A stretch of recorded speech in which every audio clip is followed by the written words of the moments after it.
बच्चों जो हम पढ़ेंगे वह पढ़ेंगे ऑपिरॉन कॉन्सेप्ट।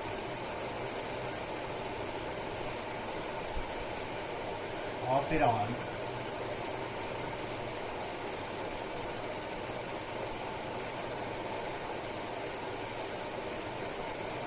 कॉन्सेप्ट या जिसको हम लोग ऑपेरॉन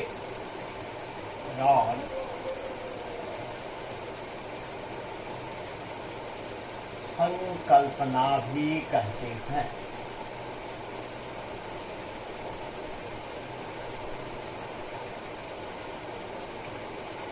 ऑपिरॉन संकल्पना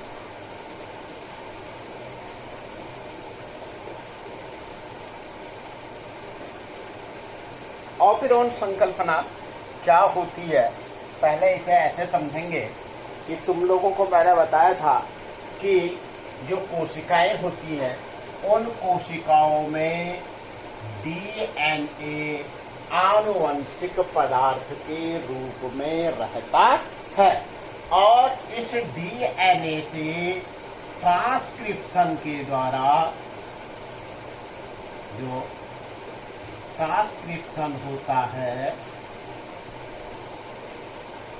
इसके द्वारा mRNA का निर्माण होता है और इस mRNA में कुछ विशेष सूचनाएं निहित होती है जो कि ट्रांसलेशन के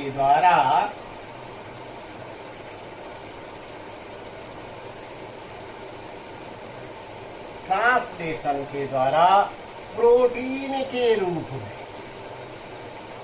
जो प्रोटीन है उस प्रोटीन के रूप में अभिव्यक्त होती है।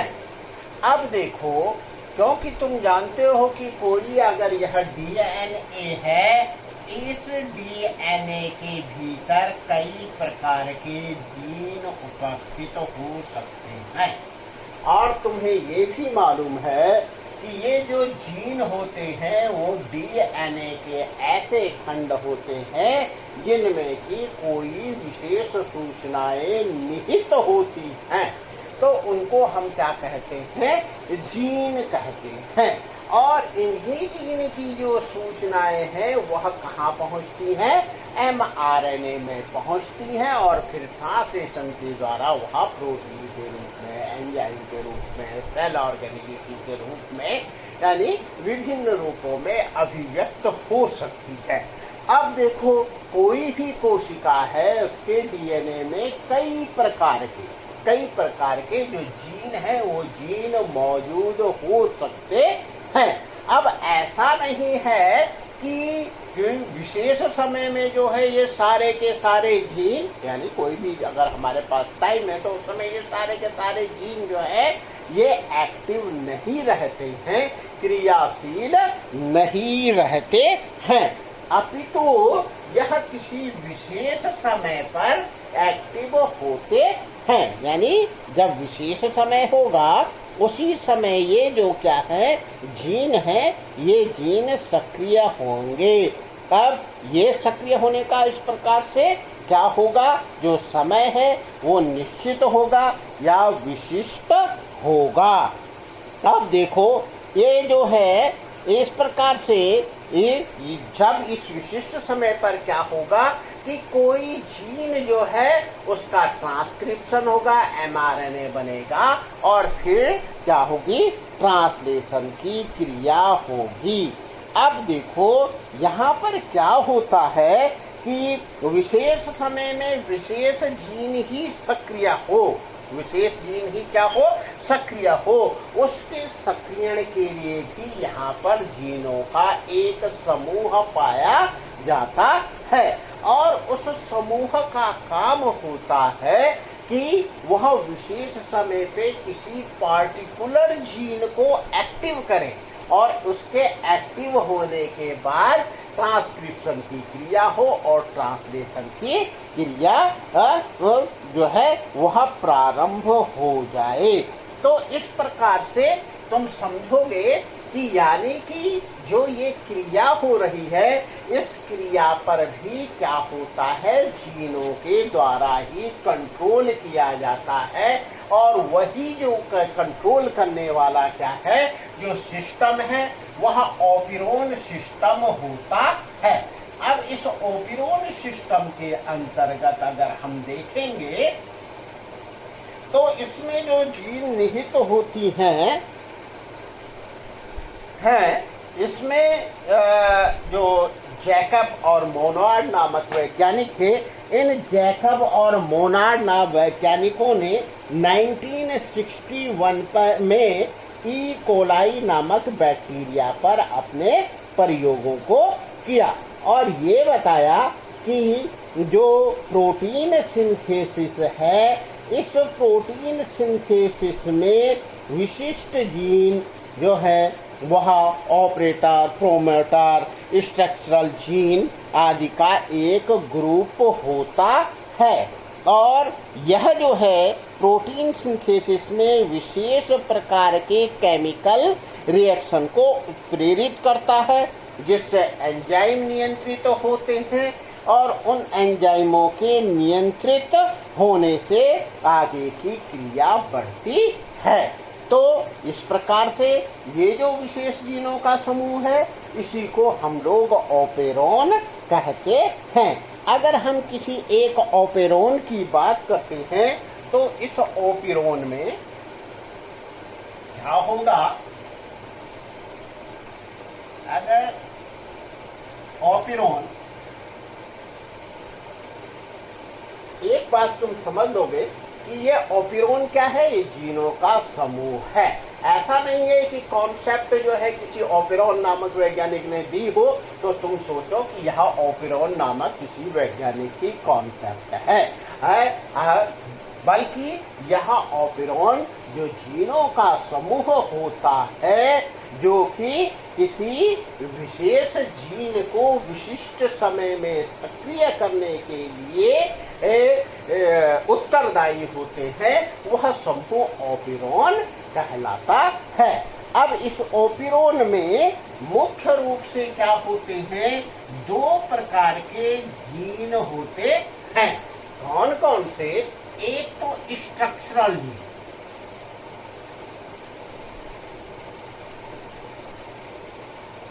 स्ट्रक्चरल जीन जिनको हम संरचनात्मक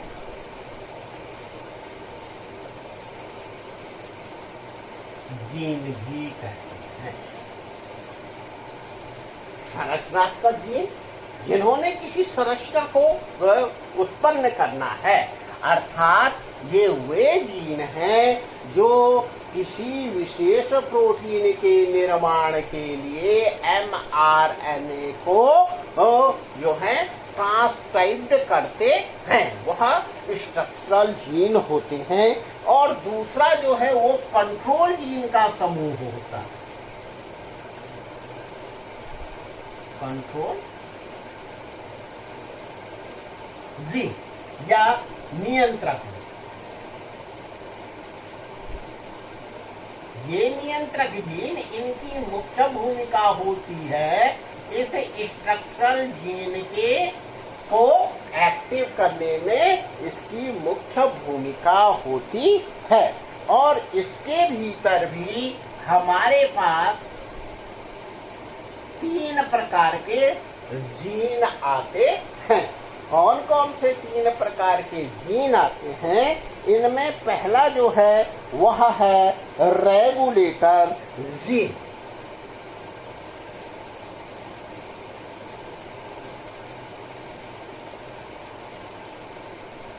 रेगुलेटर तुम लोग जानते हो, जैसे तुम लोगों के घर में क्या होंगे, फैन वगैरह होंगे, तो क्या करते हो तुम उससे उसकी स्पीड को क्या कर सकते हो, रेगुलेट कर सकते हो या उसको बंद भी कर सकते हो। तो इसी प्रकार से यह रेगुलेटर जीन होता है जो विशेष एंजाइम है, जिसको कि हम क्या कहते हैं, रिप्रेसर सब्सटेंसेस भी कहते हैं, उसकी भांति काम करता है। दूसरे प्रकार के जो जीन हैं वो है प्रोमोटर जीन।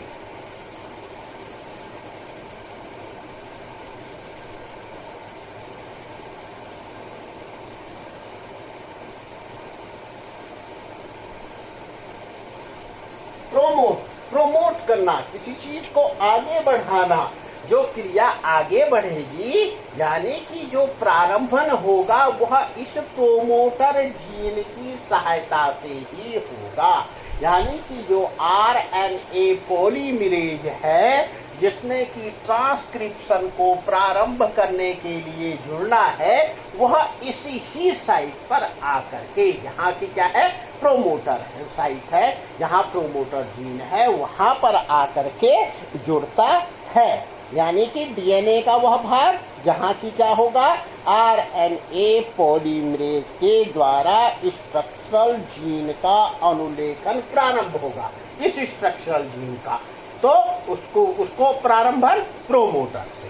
तो दूसरा भाग इसमें क्या हो गया, प्रोमोटर। और तीसरा है ऑपरेटर।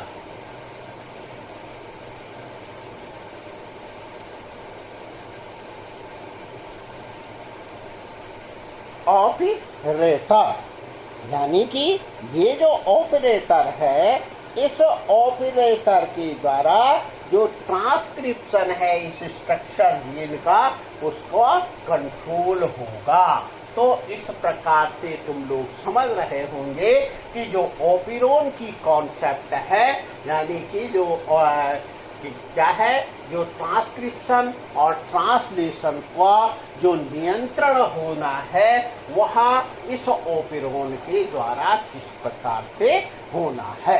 अब जैकब और जो मोनाड थे, इन जैकब और मोनाड ने जब ई कोलाई पर अपने प्रयोगों को किया तो वहाँ पर जो हम लोग यहाँ पर ओपेरॉन की फंक्शन देखेंगे, तो ओपेरॉन की फंक्शन में होता क्या है कि ये जो रेगुलेटर जीन है, इस रेगुलेटर जीन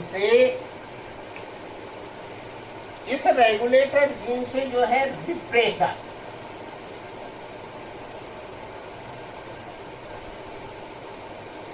क्या निकलेंगे, जो रिप्रेसर प्रोटीन है। यानी कि रेगुलेटर जीन में जो रिप्रेसर जीन होगा, रिप्रेसर जीन से फिर क्या होगा, एमआरएनए का निर्माण होगा, उस एमआरएनए से रिप्रेसर प्रोटीन बनेगी। ये रिप्रेसर प्रोटीन आ करके कहाँ चिपक जाती है, इस ऑपरेटर जो क्या है, जो जीन वाली साइट है, यहाँ पर आ करके लग जाती है। अब इस प्रोमोटर ने जो इंड्यूस्ड होना है, आरएनए पॉलीमरेज ने यहाँ पर जुड़ना है, तो क्या होगा, किसके थ्रू जाएगा, वो आगे बढ़ेगा ऑपरेटर के थ्रू। लेकिन ऑपरेटर क्या हो रखा है, ये ब्लॉक कर दिया गया है। किसके द्वारा ब्लॉक कर दिया गया है, रिप्रेसर के द्वारा ब्लॉक कर दिया गया है। जब यह रिप्रेसर के द्वारा ब्लॉक कर दिया गया है तो क्या होगा, आरएनए पॉलीमरेज जुड़ेगा नहीं स्ट्रक्चरल जीन से, और फिर आगे जो भी हम लोगों को क्या होना है, किसी प्रोटीन में, किसी एंजाइम में या किसी मेटाबॉलिक जो फंक्शन है उसमें होना है, वह पूर्ण नहीं हो पाएगा।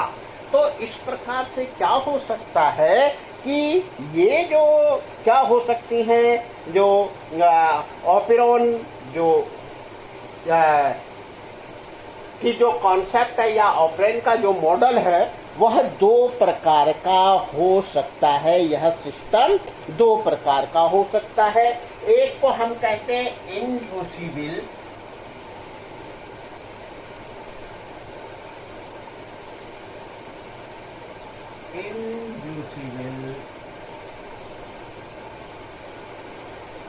ऑपेरॉन सिस्टम,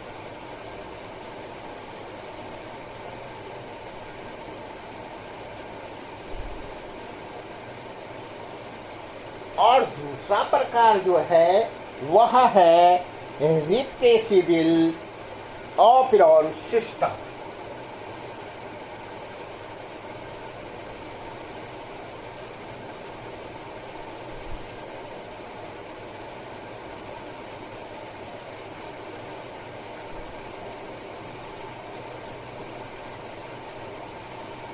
देखो, जो इंड्यूसिबल ऑपरेंट सिस्टम है यह नेगेटिवली कंट्रोल होता है। कैसा कंट्रोल है इसमें? Negative control. और यहां पर जो है ये पॉजिटिव कंट्रोल इसमें पाया जाता है।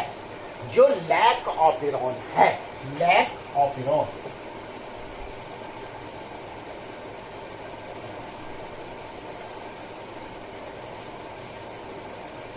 ये उदाहरण है किसका? इस इंड्यूसिबल ऑपेरॉन का। और जो रिप्रेसिबल ऑपेरॉन है वह ट्रिप्टोफैन,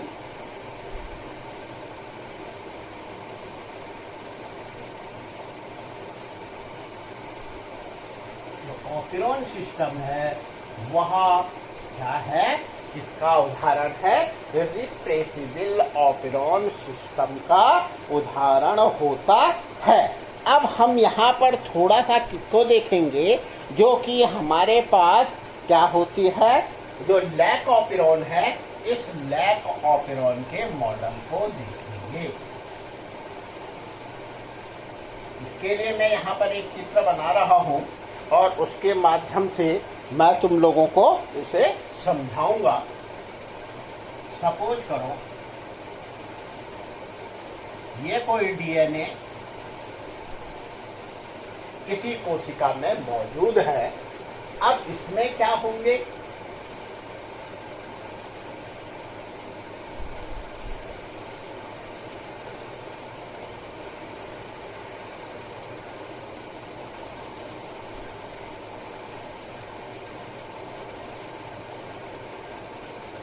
क्या मौजूद होंगे? इसमें जीन मौजूद होंगे। अब ये जो जीन यहाँ पर मौजूद होते हैं तो तुमको मैंने बताया था कि इसमें क्या क्या होंगे? रिप्रेसर जीन या जो रेगुलेटर जीन है वह यहाँ पर उपस्थित होगा, जिसको हम लोग किससे दिखाते हैं? आई से दिखाते हैं।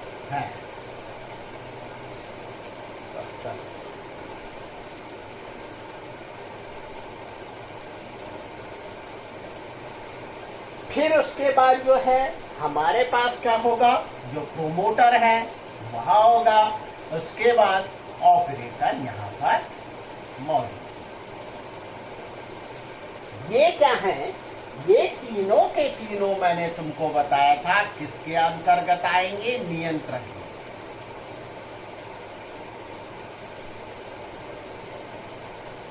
ये कंट्रोल। और ये वाला जो पार्ट है यह है स्ट्रक्चरल जीन का।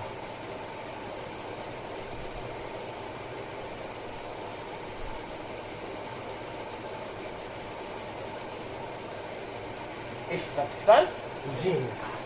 इसमें अगर जो लैक्टोज का जो यहाँ पर मेटाबॉलिज्म ई कोलाई के द्वारा होता है उसमें जो स्ट्रक्चरल जीन पाए जाते हैं, ये स्ट्रक्चरल जीन पॉलीसिस्टोनिक हो सकते हैं। मोनोसिस्टोनिक और पॉलीसिस्टोनिक जो जीन होते हैं उनके बारे में मैंने तुमको बताया था। पॉलीसिस्टोनिक जो जीन होते हैं उन सिस्टोनिक जीन के द्वारा क्या हो सकता है? एकाधिक mRNA का निर्माण होता है और फिर ट्रांसलेशन के द्वारा जो क्या होते हैं वो एकाधिक प्रोटीन को भी बनाने में सक्षम होती है। तो यहाँ पर जो होते हैं ये Z पहला जो है वो क्या है? Z। दूसरा जो है वो Y जीन है और तीसरी जो होती है वह A जीन यहाँ पर पाई जाती है। अब हम सुविधा के लिए क्या करते हैं? इनके आगे लैक जोड़ देते हैं ताकि क्या हो जाए, हमें क्लियर हो जाए कि ये किससे जुड़ा हुआ है? लैक्टोज के मेटाबॉलिज्म से जुड़ा हुआ है। तो इस प्रकार से lac Z, lac Y, lac A से भी हम इनको जानते हैं। अब क्या है कि यहाँ पर मैं थोड़ा सा तुम लोगों को क्लियर नहीं हो रहा होगा तो मैं इसे लिख लेता हूँ आर, यानी रेगुलेटर या रिप्रेसर जीन यहाँ पर है, ये प्रोमोटर है और ये ऑपरेटर है। अब क्या होगा कि यहाँ पर क्या होगा, एक mRNA का निर्माण होगा। क्या बनेगा, mRNA। और ये mRNA किसे जन्म देगा, रिप्रेसर प्रोटीन। किसे जन्म देगा, रिप्रेसर प्रोटीन। अब इस रिप्रेसर प्रोटीन के जो क्या होता है, जुड़ने के लिए स्थान होता है और जो जाकर के कहा जुड़ जाता है,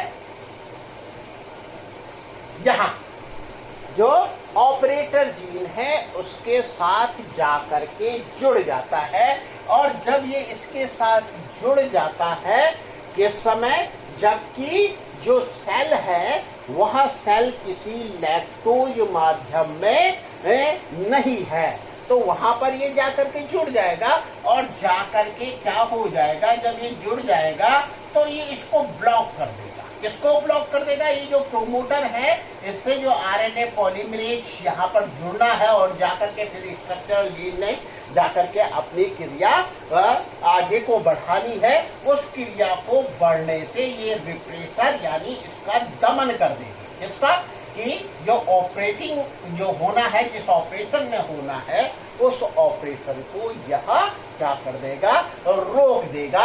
यानी कि यहाँ पर जो क्रिया होगी वो क्रिया क्या हो गई है, स्विच ऑफ। इस समय क्या हो गया है, स्विच ऑफ हो गया है। और जैसे स्विच ऑफ होने पर जो भी क्या हो हमारे पास जितने भी हम लोग विद्युत के उपकरण इत्यादि प्रयोग में लाते हैं, स्विच ऑफ होता है तो वह उपकरण हमारा कार्य नहीं करता है। ठीक उसी प्रकार से यहाँ पर क्या हो जाएगा, ये स्विच ऑफ हो जाएगा। अब अगर यहाँ पर क्या है कि ये जो हमारे पास ये सारा का सारा क्या है, मैं किसमें बता रहा हूं तुम लोगों को, जो ई कोलाई बैक्टीरिया है, इस बैक्टीरिया में होने वाले लैक्टोज के उपापचय के बारे में तुम्हें बता रहा हूं। अब अगर यहाँ पर क्या हो जाता है, क्या उपस्थित रहता है, लैक्टोज उपस्थित। ठीक है, अब ये लैक्टोज उपस्थित होगा तो ये क्या हो जाएगा, अब इस रिप्रेसर प्रोटीन की, ये जो रिप्रेसर प्रोटीन यहाँ पर जुड़ी है, इससे जुड़ने के लिए इसे भी स्थान होता है। यानी ये समझ लो कि ये एक लैक्टोज क्या हुआ, ये मेहमान आ गया किससे मिलने के लिए, इस रिप्रेसर प्रोटीन से। और उसने कहा चल भाई अब क्या करते हैं, हम घूमने के लिए चले जाते हैं, और ये इसे अपने साथ घुमाने के लिए ले गया। यानी कि इसने क्या करा, इस रिप्रेसर प्रोटीन को क्या कर दिया है, अपने साथ ले गया है। कौन, ये लैक्टोज। तो ये यहाँ से हट जाएगा, हट जाएगा, यानी कि जो यहाँ पर रास्ता ब्लॉक हो रखा था वो ब्लॉक रास्ता अब खुल जाएगा। और यहाँ पर ये जो यहाँ पर ये प्रोमोटर है, इससे जाकर के आरएनए पॉलीमरेज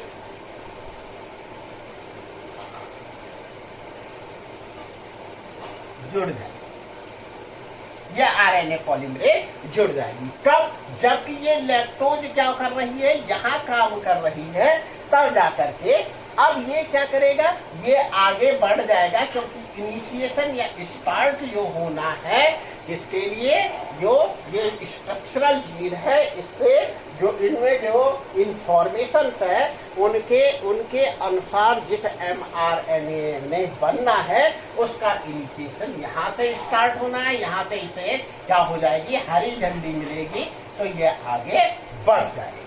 अब जब ये आगे बढ़ जाएगा तो आगे बढ़ने पर यहाँ पर जो होता है, ये जो लेग जेड है, इसमें ये जो जीन होती है ये बीटा गैलेक्टोसाइडेज नामक एंजाइम को बनाती है। बीटा गैलेक्टोसाइडेज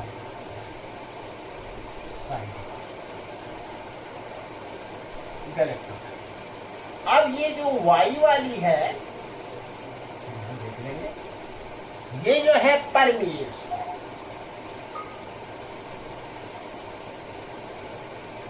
परमेज को, और जो ये लैक ए जीन है,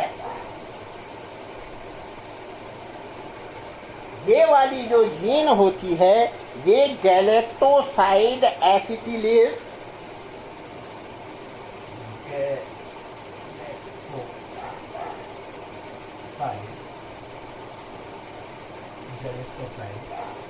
एसिटिलेज,